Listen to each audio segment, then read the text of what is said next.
I'm going to take you to the moon one day, babe. Yeah? I bet I probably will. I bet. Will you lasso it for me? No, I'll get you on a rocket ship and like take you up to the shit and you'll touch it and kiss it, the moon. Okay. And then I'll get very jealous of the moon and I'll have to fight the moon. And then who's going to tell the waves how to do their thing or when women to get their monthlies? Oh, God. I'll tell you who. Me, the new moon. This next technique was the main way people chopped things before the 40s when knives were invented. And what you want to do is just firmly throw it against the wall. I'm in my mum's car. Broom, broom. Get out of my car! Oh my god, that just reminded me that like about 2005 was the first time I ever saw Juggalo dating websites. Oh, they were so good.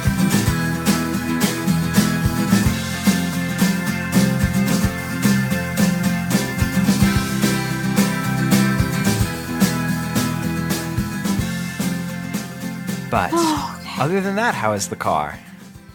The car is so nice. It's so fancy. Yeah, it's a Toyota something or another is what it looked like from the picture. Toyota Corolla, yeah. Nice. Yeah, but it's like 3 years old, which is, to me, brand new. For sure. You know, it has like, oh, I can send you a photo of it. It's so funny. It has like a Siri inside of it, essentially. Oh. Does it have the Apple CarPlay thing? Or is it one of the other ones? I don't know. I'm not sure what it is. But I tried to use, I don't know what I'm going to call Car Siri, but I tried to use Car Siri to text my sister a really long thing, which was like definitely on me. Mm-hmm. And it is pretty entertaining. It's like 75% accurate. Like you can still understand what I'm trying to tell her. But the best part is at the end, like part of the text is, please send the message. Why? Send the message. Send it. Lol. Oh, it's so very good. Wow. Well, that's fun though. Having a fancy computer car. So it's fun. It has like a backup camera. I don't know. It's just very fancy, very nice. It's like super smooth. The stereo system is awesome. Mm-hmm. So I'm very happy. I don't know. It's weird because I was feeling like, I guess guilty is the right. I was feeling guilty that like I was getting this new car and like, you know, who am I to be getting a car? And yeah. And then I was like, I don't know. And I guess for some reason I thought it was because like, I don't know. I felt like my parents were paying for it in a sense. Sure. But I'm the one paying for it. So like, yeah, I'm making this happen. So like, you know, like why am I feeling weird about that? Like definitely. I don't know. I can sort of understand that to an extent of like, when you move into financial independence and then splurge on a thing because you have been set up for financial independence in a way that like allows you to do this earlier or sooner than theoretically you may have been able to otherwise. Yeah, no, I kind of feel that. But yeah, I mean, I'm the one making the payments, so I'm kind of like, actually, you know what? This is a me being awesome thing, and that's how I'm going to treat it. Hell yeah, dude. Okay. It's been 18 minutes and it hasn't beeped. Okay, so. Better than 10 minutes was the last one. I think maybe 12 minutes was the last one. So, fingers crossed. Maybe it's just really extra.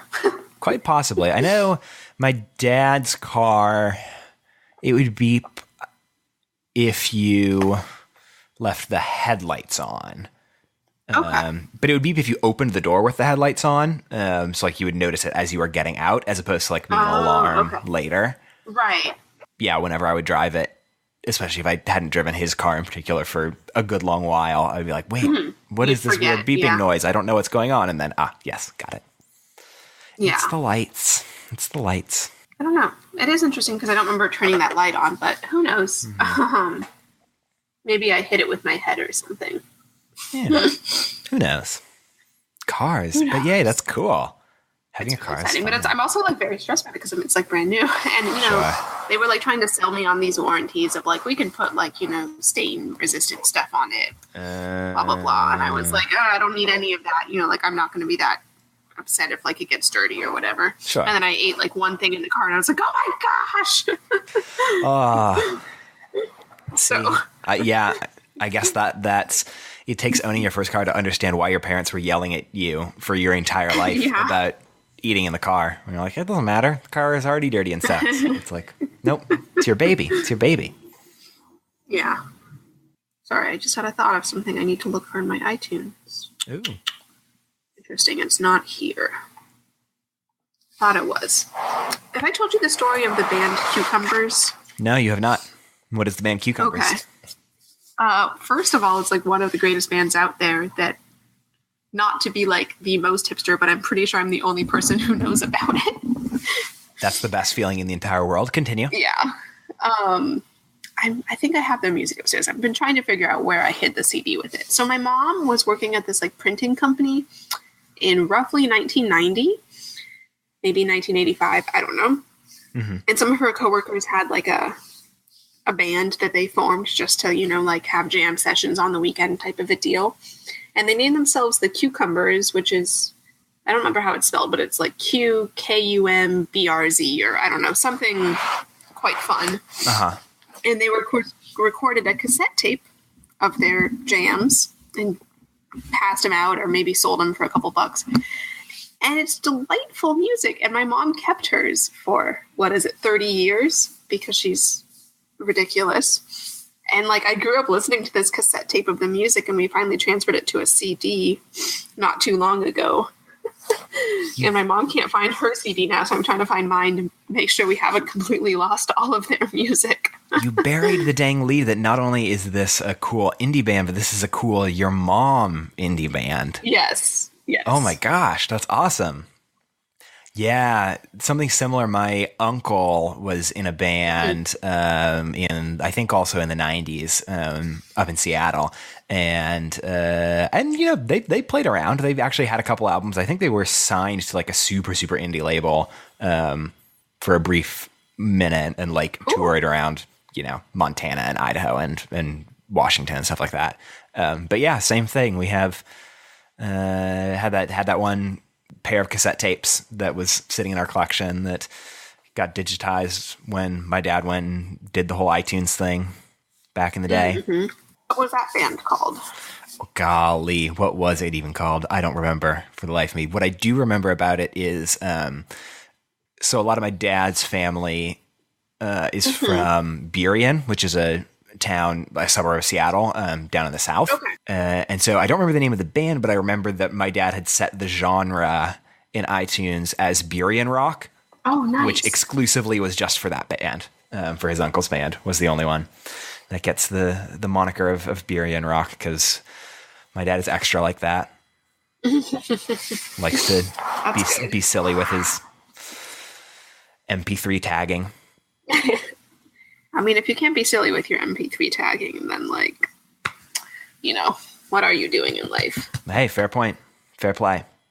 Yeah, it's weird. I've never initiated the actual conversation with my dad about how very clearly huge portions of our music library was stuff that he got off LimeWire illegally in the early 2000s.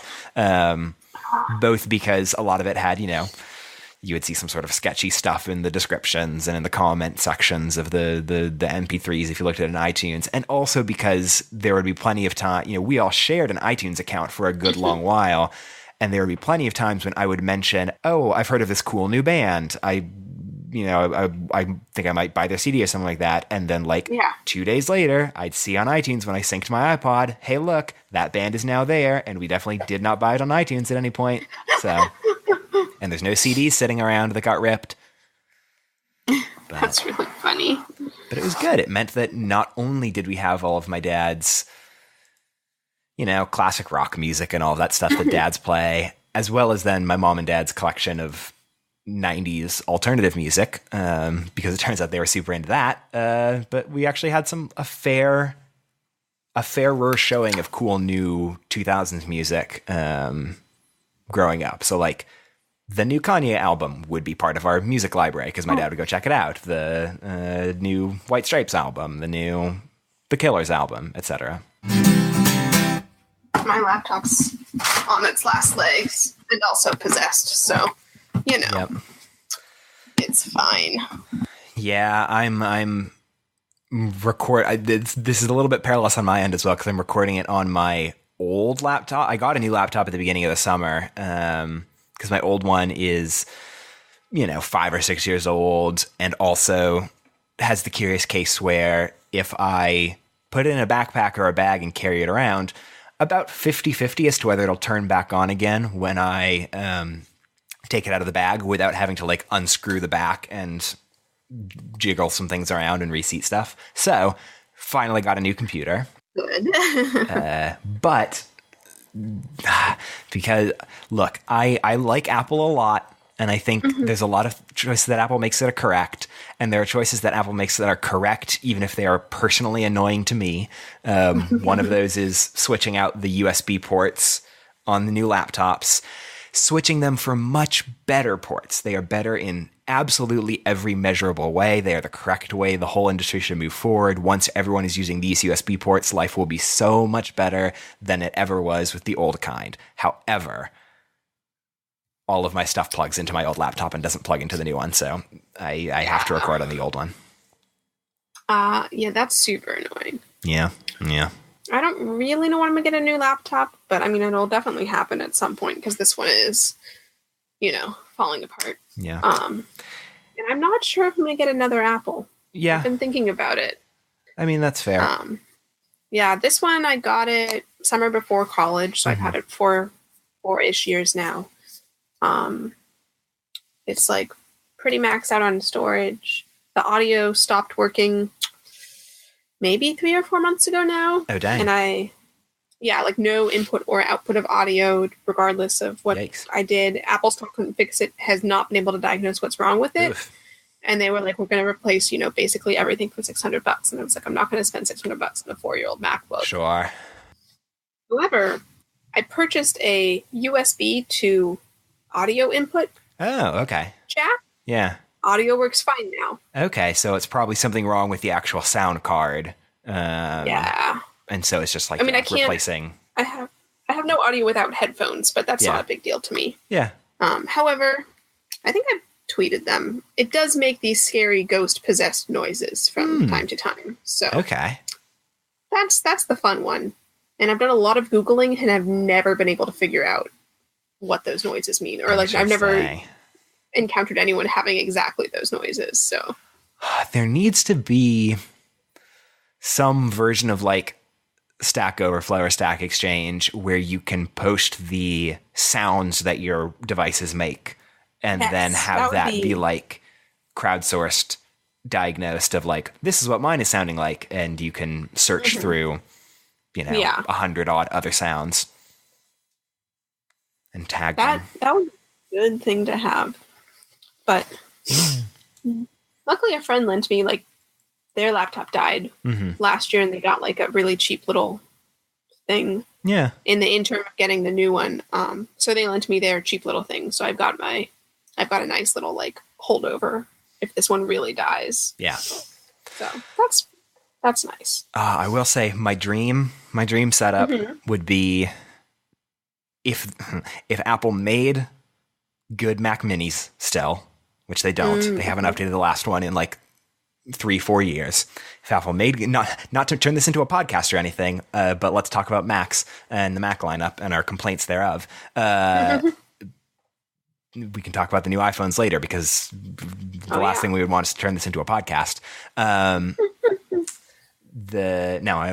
want my Mac Mini that is plugged into a screen, and that's the desktop computer. That's if I need to use a Mac, and then I have my nice iPad Pro for everything else because iPads are great, and I love them. And I kind of don't like Macs as much, but oh well. But you need them. You need them sometimes. Wouldn't be able to do like this, recording a podcast, if I only had the iPad. Yeah, I have actually not done that much research into the new iPhone.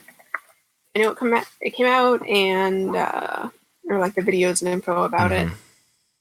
And some of my news podcasts talked about it, but that's about all I've got. Yeah. Is what they told me on the daily. Yeah, I definitely was watching it, the keynote at work, partially during my lunch break, and then I can just continue to watch it while I did other work and mostly paid attention to the keynote instead of doing the other work.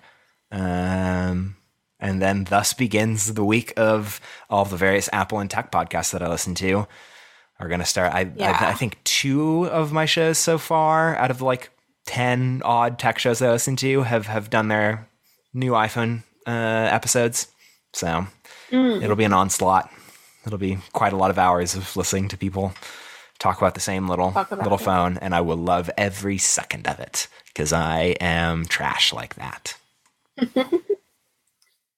I am very freaked out about it recognizes your face. Yeah, I have a like dirt cheap $40-$50 Android phone that I bought on a whim just to be like, I've never had an Android phone. What is it like? And it does face recognition. Really? I realized that I hadn't set it up yet because I didn't think to do it. But then when I saw it, it's like, all right, if the fancy Apple phone is doing it, let's see what it's like. And I think obviously on my phone, it's not nearly as good or as fast as presumably the Apple one would be.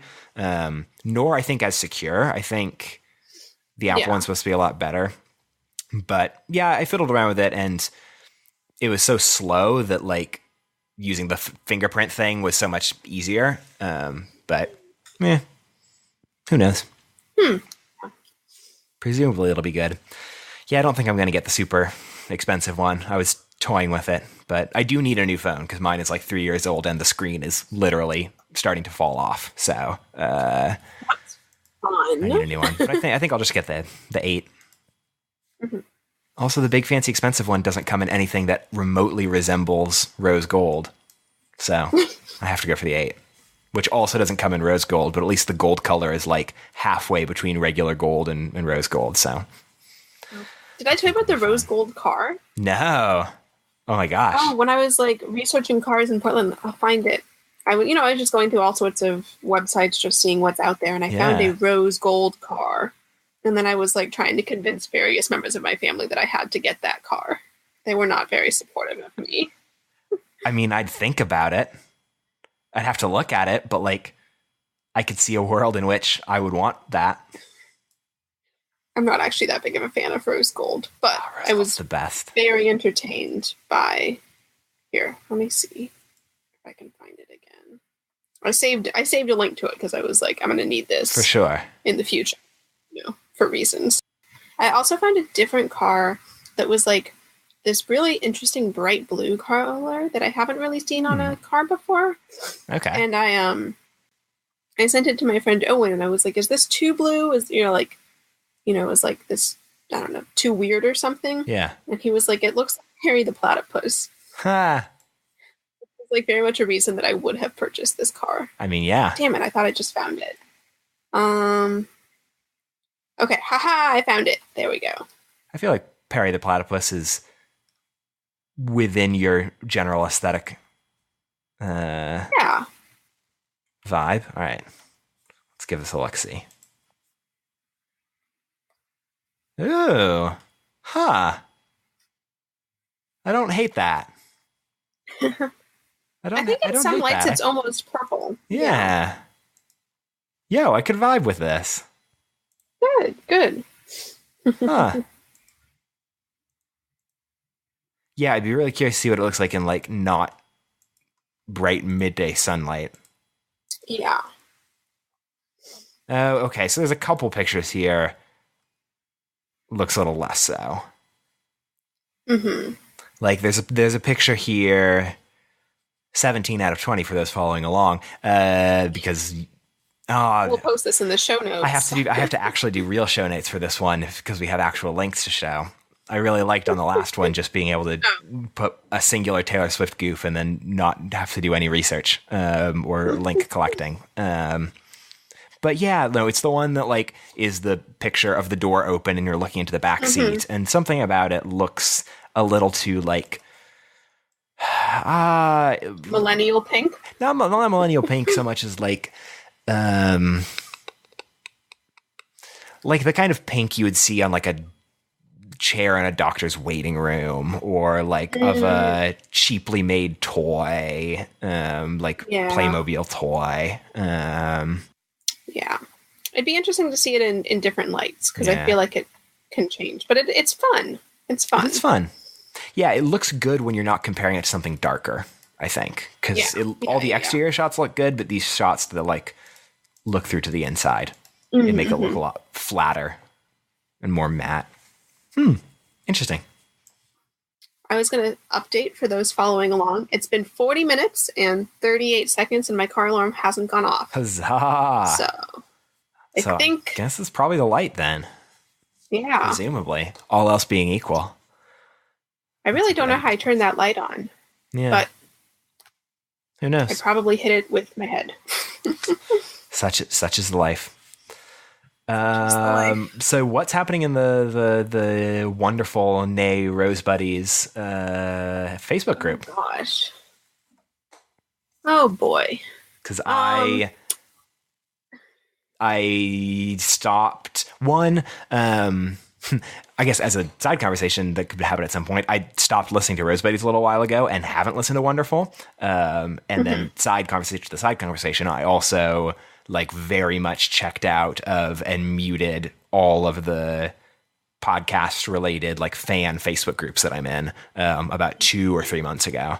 So it's a double whammy of there's no reason that I would have known what's going on. But yeah, what's the deets? Yes. Well, I don't know. I feel like making this a really long story. So here we go. Go for it. Just to explain like where I'm coming from in this. I started listening to Rose Buddies like, I don't know, 4 Rose Buddies, a months podcast ago. hosted by Griffin McElroy and Rachel McElroy, a podcast that was originally about The Bachelor, and a year standard recap show about The Bachelor. And then over the course of the last like 6 months has slowly progressed towards them being like, hey, The Bachelor kind of sucks and we hate it and we kind of hate being responsible for getting so many people into The Bachelor, myself included, interestingly enough, that we don't want to do this anymore. And so they've transitioned into another podcast called Wonderful that I haven't listened to, but seems to be about them talking about stuff they like, if I'm remembering correctly from the tweets that I've seen. That's it. There's really not a lot of format other than they go back and forth being like, here's a thing I like. Here's another thing I like. Here are some facts about the thing that I like. To be fair, formats and- are for losers. All the good podcasts and they are formatless. came to that like idea of a podcast because in between seasons of The Bachelor or Bachelor related products, they'll do what they call Rose Buddies with a Z, where they'll either talk about a different reality TV show or just kind of do like a fun goof episode, you know, kind of just do something to fill that space. So they did an episode where they just talked about things they liked, and I think they liked that, so they decided to make that their new show. I thought you said goop episode for a second there. And I would be very interested in seeing what would happen if Griffin and Rachel McElroy did a podcast devoted entirely to the Gwyneth Paltrow snake oil selling millennial-tastic website known as Goop. I would very much like to listen to that. Yes. I was going to say, I'm trying to remember why I started listening to the podcast in the first place, because I started listening to the podcast after I got into The Bachelor, but like around the same time. My housemate last year showed me an episode of The Bachelor, and it was like terrible and trash, but very addicting. And so we got into it for a season. Around the same time, I started listening to the podcast because, you know, if I'm watching something or interacting with anything, obviously I need a podcast about it. For sure. And at some point, actually just started mainly listening to the podcast instead of even watching the episodes, because I'd rather get to the highlights, you know, from the podcast than have to sit through like 3 hours of trash. The Bachelor is so long. The Bachelor would be such a good 2 hours a week show. That would be great. So long. I could infinitely vibe with that. Ideally an So hour a long. week. An hour a week, I would have no problems. Yeah. One, they would have less room to fill with either boring things or like actively terrible things. Two, it wouldn't be between 2 and 4 hours of television a week to watch. Yeah, so I like listening to the podcast, and I'd usually watch like the last 2 episodes of the season, you know, just to, like watch the finale and all of that, you know. But I don't know. I liked the podcast. It was just fun. Rachel and Griffin are just delightful. Lots of good goofs and silliness. The show has become significantly more trash in the last season, and you could definitely tell that they were getting kind of frustrated and tired of talking about it. And in a sense, I think they felt responsible for people being into the show that was deeply wrong and problematic. So I don't fault them for wanting to change the nature of their podcast or not enjoying it anymore and wanting to make a change. And I think that's great. Yeah. It's just kind of turned into this like clusterfuck in the Facebook page, which has been really interesting to follow as they've transitioned. So I've listened to the first episode of Wonderful, which is the only one they've released so far, and it was fun, but it wasn't immediately like as enticing to me as Rose Buddies was. But it's the first episode, so I'm going to definitely give them a couple more tries. Sure. And, they're working out the kinks and figuring out exactly what they want to do, and I've got no problem with that. Glass houses and all. We're not going to throw any stones. Yeah. While we are still in the figuring out phase of this whole endeavor. Yes. Yeah. So the Facebook page, they changed the name to Wonderful, and then decided to make a separate Facebook page for people who still wanted to have the type of Bachelor conversations that were happening in the original one. So a bunch of people joined that one. And then there's been a lot of discussion in the Facebook page, the Wonderful one now, about, what the changes mean and, what are the new rules of what we want this to look like or any of that. And people have been like completely outraged whenever any article about The Bachelor gets posted in the old group. Strange to me because I'm like, up until like literally 2 weeks ago, every article in this group was about The Bachelor. Yeah. And now you post one gets through that just says like the new Bachelor was picked and it's so-and-so, which seems like, really big news, not just minutia of so-and-so was mad at so-and-so about something that happened, blah, blah, blah. Sure. And people are like, this isn't the purpose of this group anymore, and we hate The Bachelor, and it's triggering to me to, like, see The Bachelor, blah, blah, blah. I don't know, it's just, like, turned into this fight, and someone commented on that and was like, so I think it was Ahmad who commented, like, sorry, I didn't realize that this would have been upsetting. We were just sharing this one article that was big news, and we're trying to, as we transition, find the right balance of, old stuff, new stuff, how many articles get through, all of that, which makes sense. And it just turned into this escalation, and those people fighting and calling each other names. And it's interesting because the purpose of this new group is like positivity and happiness. And I've seen like so much fighting in the Facebook group, but the Facebook group that was made for people who wanted to still talk about Bachelor things is like the most happy, positive place in the world. Interesting. Yeah. And there's been a lot of posts in that Bachelor group saying like, this is really difficult, but I think I'm going to unfollow or leave the old group because it's not a fun place anymore. There was a tweet that I saw a while ago that, do you ever have that thing where a surprising quote or a surprising like piece of text or a piece of idea like floats by in a circumstance where you wouldn't necessarily expect it, and it just cuts you to the core in a way that like blows you back and then makes that thing stick with you for a long while? Because that happened with this tweet, and it was this tweet. Someone had retweeted it at some point, and I have no idea who the person who tweeted it now is. I guess I could probably Google and try and find it, but I don't remember the exact quote, but it was something along the lines of talking about the culture of online activism and online, being in favor of social justice. And it phrased it in such a succinct way by saying, oh, you guys threw off all your chains, but you're still slaves to your own ego. And I've seen this. Yeah. Yes, I saw this tweet. And just like that, the poetry of that idea sort of hit really strongly of, oh gosh, yeah, that is admittedly, I think that's sort of a step that often is taken in the road towards progressivism and like being enlightened. And this isn't necessarily to say that I am final form of being progressive and enlightened. Certainly not. Nowhere near close to that.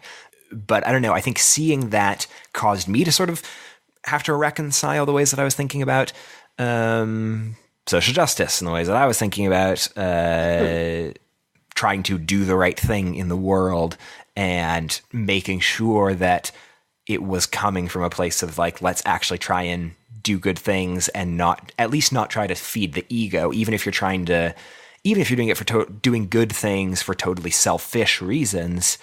It's one thing to do it for selfish reasons because you want to feel better and be more enlightened, and one thing if you're doing it for selfish reasons to feed like the ego in particular. And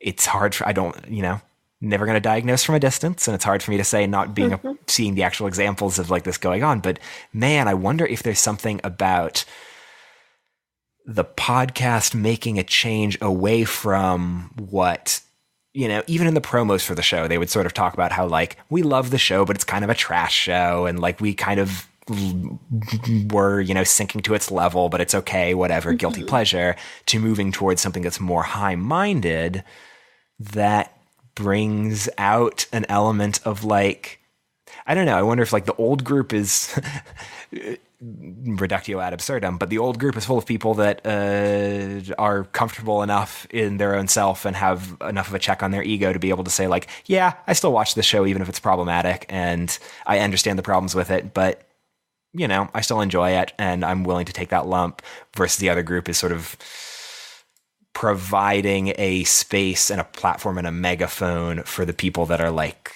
have the holier than thou version of the holier than thou version that I think I'll at least note in the last few episodes of Rose Buddies that I listened to was never present in Griffin and Rachel. Oh, certainly. They were not coming at it from a perspective of like, it was purely a like, we are uncomfortable doing this. And because we're uncomfortable doing this, and we started this podcast on our own as an indie show just because we wanted to have fun, we're going to switch to something that's fun now. But yeah, I don't know. That was a long little spiel.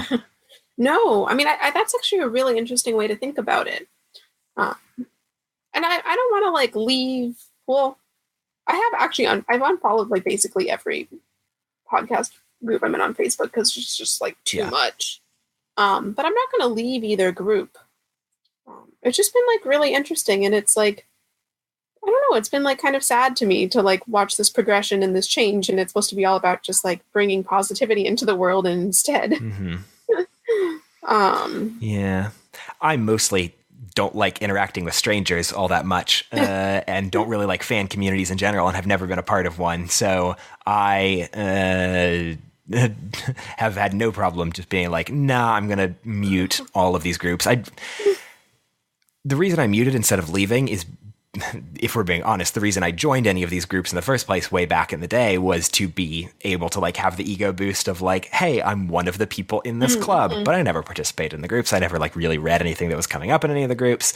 And then the reason that got me to like be like, nope, I'm out for all of these was actually a few months back when there was another interesting bit of toxicity going on in the Still Buffering Facebook group. Still Buffering, another podcast, part of the McElroy family of shows, that I don't even remember the entire drama around it exactly, but it's something to do with Riley, who's one of the sisters on the show, who is also, point of noting, 16, I think, at the time, said something that was like insensitive, I think, more than like upsetting, or it was the kind of thing that's like, oh, you kind of missed the point on something more than anything else, and then got called on it in a way that I think was more harsh than necessary, and then got defensive about it, and then sort of spiraled into a little bit, and then that led to an interesting post where the three sisters of Still Buffering were saying like, hey guys, we're changing this to rather than being the Still Buffering group where we're all participating in and we're all moderators of and we're sort of running, it's going to be, we're bringing in new mods. We're going to sort of take a back seat on this and make it just an appreciation group for you guys, the fans, not for us. Oh, interesting. And then promptly after that happened, the same thing happened in the My Brother and Me group changed to, I think, My Brother and Me appreciation group. And same thing with Trends Like These, and same thing with the Adventure Zone. I think it sort of swept across. And you know me, we talked about this last week. I'm a big fan of the wall between creator and fan. And I think that's good for both sides. And so I was stoked on that change happening, but also I don't like being part of fan communities. So I was like, I should be real about this. I have no reason to actually pay attention to any of these anymore, so I'm going to mute them. But yeah, I think there's something interesting with independent internet artists, especially internet artists that like come up through a non-traditional path and create this sort of communal following And then what do they have to do when, in the case of like the McElroy brothers and the rest of the family, in 1 year, all of a sudden, all of their things get insanely popular and they become the big thing. And how do you handle that responsibility? How do you handle that, that relationship? And,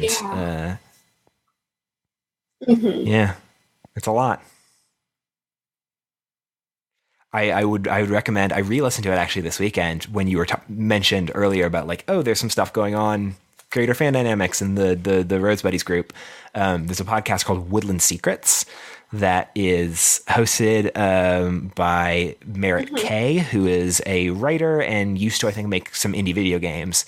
And it's just an interview show for an hour. She just chats with someone, and Griffin McElroy did an episode on it back in May or so. And a huge amount of the stuff they talk about is like, hey, you know, while you're here, what's it like all of a sudden being the it boy of the internet? And how do you handle it? And like 30 under 30 media luminary. 30 under 30 media luminary. And he talks about it in really interesting ways. Like with he makes the acknowledgement of the least interesting thing is listening to people that are successful complain about their success, but also this is what I'm dealing with, so I'm going to do it. And of course it was super interesting because if someone's being honest and open about it, it is totally interesting hearing famous people complain about their fame. But right, that's super interesting. I'm actually I have downloaded this podcast, and there's a lot of good names in here. I mean, there's a lot of people I haven't heard of, but a lot of people that I'm excited to hear them talk about it. So yeah, that's what I did when I started listening to it. I think like in April or March. Someone else was on. Who was it? Danica Herod, who's the social media editor for a video game site called Waypoint that I really like. She was on the podcast, and I listened to it, and then I looked at the rest of the list. Yeah, and saw like, oh shit, Austin Walker's on here, Travis McElroy's on here, Sarah Zhang is on here, a whole bunch of people that I really dig. And so I just listened to like 12 episodes in a row and subscribed, and it was great. Nice. Yeah. Yeah, I just saw like PJ Vogt and Gabby Dunn. PJ's episode was last week, and it was very fun. I made a tweet that he faved, saying something along the lines of, this podcast just went from talking about OmniFocus to Overwatch, and I've never been so pandered to in my life, and I love it. And it was great. Talking about task management and talking about silly video games. Nice. Well, good to check out new podcasts. For sure. Okay. I just had like 3 different thoughts while you were talking. Go for it. Because you meant, I know that we are on different ends of this, that you like unformatted podcasts. Oh, yes. Fire in your way. Oh, yes. You like unformatted podcasts, and I generally have tended more towards very structured, very NPR, like produced podcasts. So I'm like opening my horizons. So I know you're not in a lot of Facebook pages, but how do you think a Facebook page should be? Like, do you think there should be rules or structure or format to it, or it should be completely like just a space for fans to talk about whatever? Because I think that's what I'm struggling with the Rose Buddies Facebook page, is that it used to be like mostly content about The Bachelor and like side conversations from that, and then like various posts of like, look at this cute dog and or capybara and or whatever else Griffin is into. Now it's kind of just like, here's a thing I like, which is on topic. I think it very much depends on size. Yeah. So, if it's 5 people in a room, y'all do y'all. Right. I think, I tend to lean towards, at least the spaces that I feel the most comfortable in, is if it feels like everything is just working perfectly and it kind of feels like there's no rules, but in reality that is being cultivated by very active mods that are doing a very good job of making sure that it conforms to rules that let everyone feel comfortable. So I think I lean a lot more on the side of structure and rules and moderation when it comes to Facebook groups like that. That also being said, I don't usually like fan communities and open unstructured internet communities and stuff like that. So I guess it makes sense that I was like, no, I want it to be strictly defined. I want there to be defined roles. I want there to be defined social contexts. The free for all is significantly less inviting, I guess. Yeah. That's interesting. I'm trying to think about this because, well, recently the new, pretty reasonably unstructured, wonderful Facebook page has just been like too much stuff, and I've been like, it's taking up my feed, and I'm kind of like, I don't know, I just don't want to be inundated with that. And I don't know, a couple months ago I joined the My Favorite Murder Facebook page just because I was curious what it was like, and I like that podcast a lot. And so I joined it just to, happy to be part of a group, happy to like support them in that sense. Sure. And immediately was just like, I'm too overwhelmed. I don't need to think about like murder all day long, and like unfollowed that group basically immediately. And then ended up joining the Portland specific page of that, which is like not that populated and gets posted in, like once a day, which is just enough for me to like occasionally see it and be like, oh, interesting. That happened near me. Cool. I can read about it and move on. I think I mentioned this last time we were talking, but I accidentally was logged out of Tumblr and wasn't sure if I remembered my password and just wasn't signed in for like 3 weeks. Yeah. Mostly because at first I was like, I don't want to think about my password and I don't know what email it's connected to, like whatever, I'm going to move on. But then I kind of realized I was just going to Tumblr just because I was like bored, and like it was just like a reflex more than it was like an active like I want to participate on Tumblr, Yeah. So I did actually sign back in, but I feel like my interaction has been more intentional since doing that. Like it's less regular because I'm not just doing it to do it, but I'm doing it because I'm curious. And it's been making me think I want to kind of go through and like unfollow some people and like, more curate my Tumblr. Yeah. So I'm no longer interested in just the like completely random scrolling for days, but more like figure out whose content I actually still want to be seeing, or like what ways I want to be more actively in control of that. Yeah. No, that makes sense. So that's been a good revelation. How many people do you follow on Twitter? Like in the ballpark. Okay. Let's look this up. 600. Okay. 600. I looked it up. I follow 606 people. I will say one thing that has made my Twitter experience a lot better that I started doing, I think at like the beginning of the year or so. I made a bunch of Twitter lists that were curated. Some were curated based on theme. So like I had a list for when I was watching The Bachelor that just has all the people that live tweet The Bachelor. Right. Have another list of like media folks for looking at news and things like that. Mm-hmm. But I made a list, one of all the people that I know, like I actually know that in real life or in online life. And then I made a list of, I think it's only like 40 or so accounts that are like, what are the accounts that always make me happy when I look at them? That I like just want to, and that's, really nice. That's where I spend 90% of my Twitter time now, is in just those 40 or 50 or so odd accounts.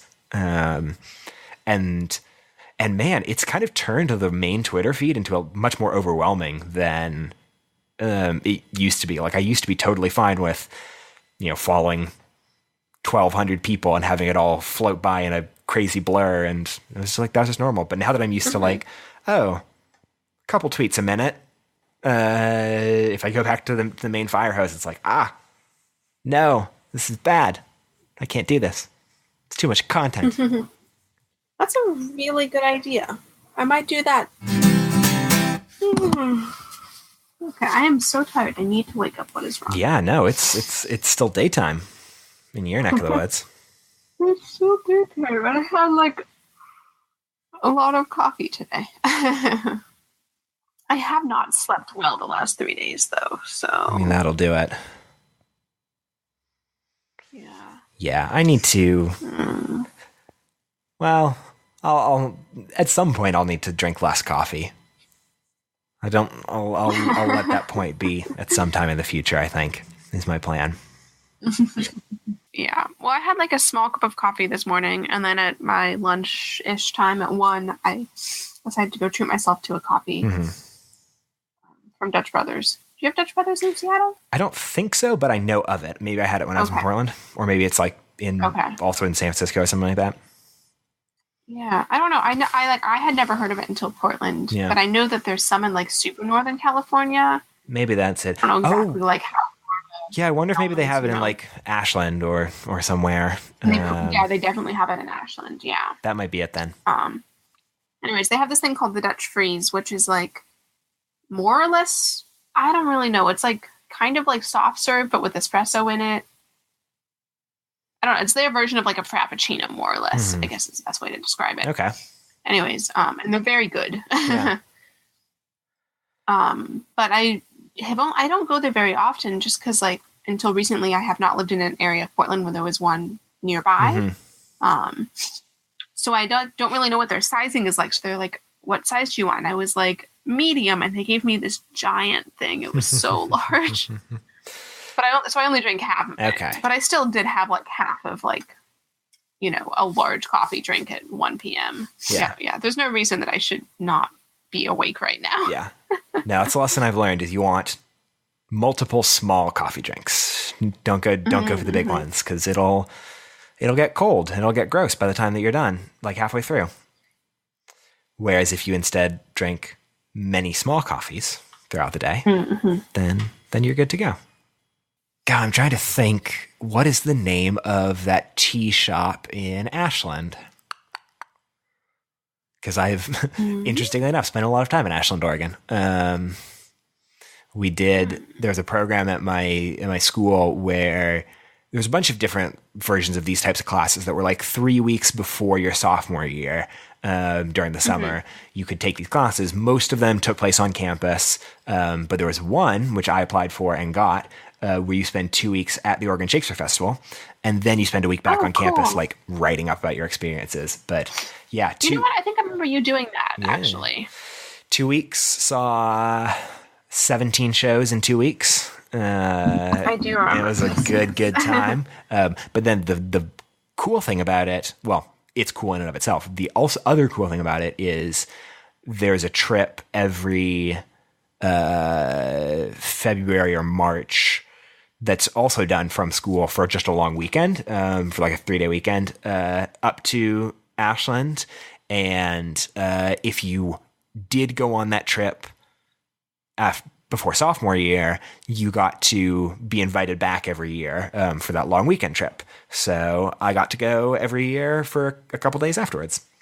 And so I've spent a lot of time in that, whatever the name of that tea shop is, that I don't think was open my year. It wasn't a big thing my year that I went, but then the kids that went the year after me were big into it. And so when we would all go together for the long weekends in the years afterwards, they dragged us along. There's one tea that I was convinced to get that my friend always gets that I also don't remember the name of, but looks exactly like a beer, with foam and everything at the top. It's weird. That's good. It's like a, sweet oolong tea or something or another. Okay. Oh no, you just reminded me. It doesn't have like cheese on top of it or something. No. Okay. It does not. No cheese. I don't No know cheese in this tea. about this Facebook group that I'm in. It's a Facebook group exclusively for people to post like tasty videos, but tasty videos of like really gross shit that you're like, why? Including like everything made with Jell-O in the 1950s. And one of them that showed up sometime this week, maybe last week, was for some shop that serves you tea, and then they put like fondue on top of it. Well, that's gross as shit. And they like showed clips of like people trying it for the first time, and I'd say like maybe 70% of them were like, like made faces that were like, I'm not throwing up, but I don't like this. And then like one person was like, I think I like it. Gosh, that's the worst thing I've ever heard. And I really want to. I have so many questions. Golly. Yeah, I'm friends with, or Tumblr friends with or mutuals, I guess was the correct term for it, with the person who runs the BuzzFeed Tumblr. So I was going through that to try and find a post and saw somewhere down in the annals of my like history, a post that this friend had tagged in the bottom being like, of someone who had posted a Tasty video onto Tumblr and saying, I should probably start a Tumblr for Tasty because these seem to be blowing up. And so I have hidden there the post that started the revolution. Whoa, look at you. Where the seed was germinated, the seed of the idea. Yeah. Kate's from BuzzFeed. She's a very lovely person.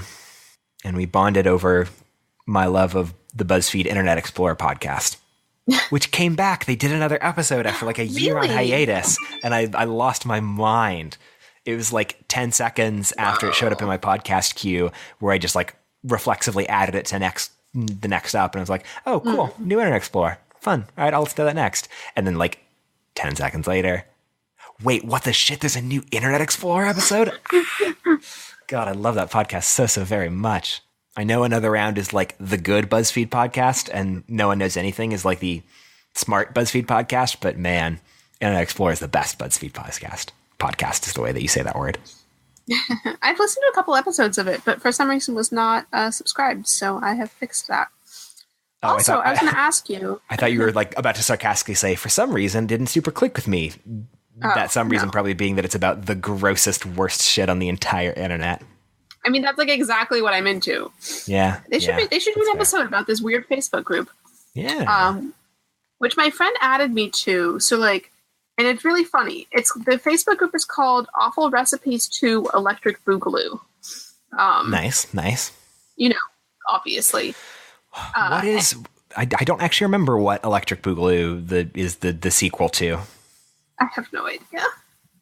Legend of Curly's Gold is City Slickers too, but I don't know. Electric Boogaloo. So my friend Nate was the one who told me about this group, and you know, he added me to it, and then I got approved, and I asked him, you know, why is it called this?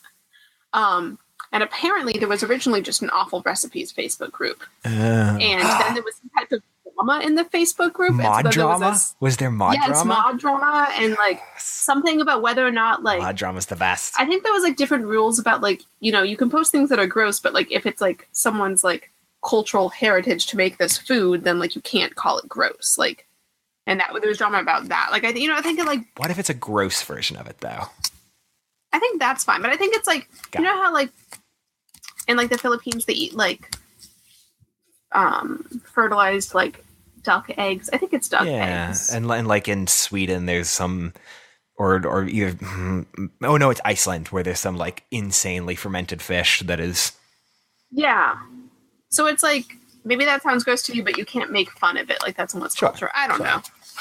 So apparently this is the... I mean, fair. Yeah, this is the not racist awful food video. Got it. Facebook page. Which is very entertaining me that, you know, exists. Yeah. No, for sure. The description of the group reads, We're filthy, hecking social justice warriors here.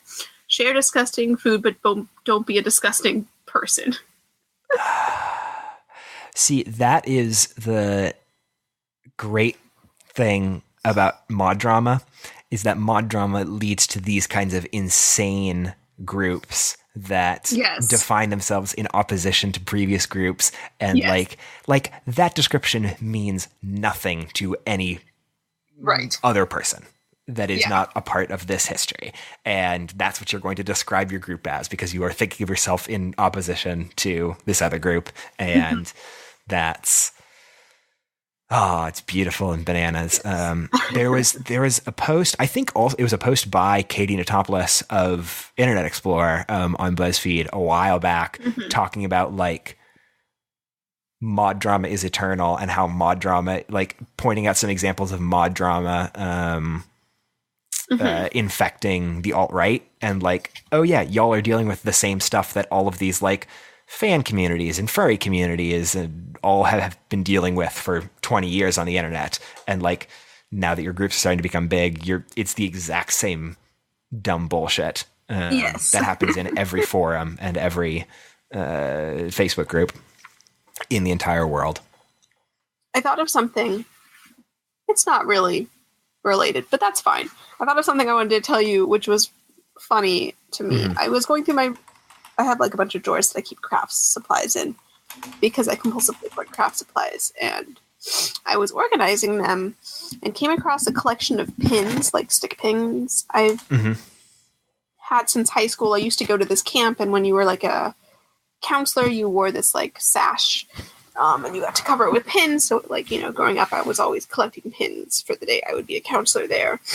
I'm never going to be a counselor there again. I don't think so. So I was like, it's time to move on and get rid of like literally 60 pins that I had. And my first thought was like, oh, I can just send them to the camp and they can give them to people who might want them. Like most of these pins are like, who am I going to give them to? Like I have pins for like all the Wizard Rock bands and like, you know, just like so many like obscure, you know, pretty Rachel specific things. Yeah. My sister said that she wanted some of them. So I just sent her all of them and said like, you know, keep the ones you want, give them to your friends, you know, this is your problem now, basically. Yeah. And she was telling me today that she sorted them to 3 piles. Things I want, things I don't want and want to give to certain friends. Cool. And the largest pile was, I don't know what this is. There you go. That's how you know you've been doing the internet correct. Yes. I mean, I probably could have sorted them and like not sent her the weird ones, but I was like, nah, maybe she could find a friend who, you know, needs a Ministry of Magic pin or whatever. Like, no, man, Esoterica is the best. I was going to update those for anyone who's following along. It's been an hour and 40 minutes since my car alarm went off, and I'm going to turn my stopwatch off. I think you're good. I think I'm good. I think we ain't need no more timing. Yeah, we have learned that my car is a little intense. Yeah. But I don't mind too much. Yeah. It's got a personality.